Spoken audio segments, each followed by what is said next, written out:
आणि प्रत्येकानं जर मनोभावे खंडोबा आणि देवीच्या स्थानावर जाऊन वर्षातून एकदा जरी सन्मान केला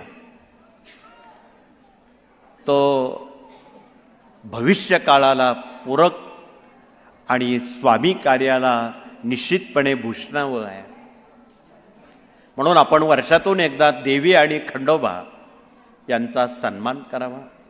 आणि जे लोक सन्मान करत नाही त्यांची काय अवस्था आहे तपशिलात बोलण्याचं कारण नाही, परंतु बाप घरात असला तर बेटा निघून जातो. बाप बेट्यांचं ज्यावेळी घरात जमत नाही अशा वेळी समजून घ्यायचं इथे काहीतरी खेळ खंडोबा झालेला आहे. खंडोबाचे दोन अर्थ आहे, खेळ खंडोबा आणि अखंडत्व टिकण्यासाठी ती खंडोबाची सेवा, त्याला मल्हारी सप्तशती म्हणतात.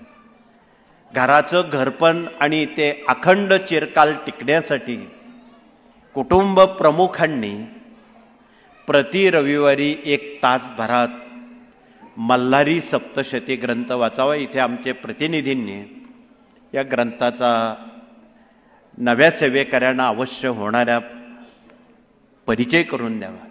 ग्रंथ परिचय करून देणं हे सुद्धा तेवढंच महत्वाचं आहे. मल्हारी सप्तशती. मग तुम्ही म्हणाल खंडोबाला केव्हा जायचं, नवरात्रात जायचं का एरवी जायचं? कृपया कुठल्याच नवरात्रात तिथे आपण गर्दी करू नका. देव त्या जागेवरच असतात, ते काही कुठे पळून जात नाही. पण वर्षातून एकदा अशा वेळी जा की ज्यावेळी फार गर्दी नसेल. अशा वेळी खंडोबाला जाताना एक धोतरपान, एक उपरणं, 1.25 पाव भंडार तथा हळद, पूर्णावरणाचा नैवेद्य, हे सामान्य माणसाला परवडणाऱ्या बाबी आहेत त्या आपण करतो. तीच अवस्था भगवतीची आहे. इथे दुर्गा सप्तशती आहे, आपण ती रोज वाचता अब्जचंडी अंतर्गत. या सप्तशतीमध्ये मुला मुलींचे जुळून येणारे विवाह असतील, अपत्यांचा प्रश्न असेल, घरात शांतता सौख्य सुख समाधानाचा प्रश्न असेल, अशा वेळी सप्तशतीचं आपण मनन पठन चिंतन करावं.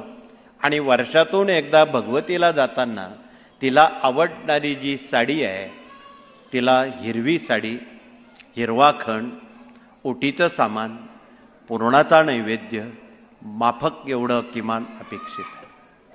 ती आपल्या कुळाची आई आहे, आपल्याला ते न सांगता हे आपण केलंच पाहिजे.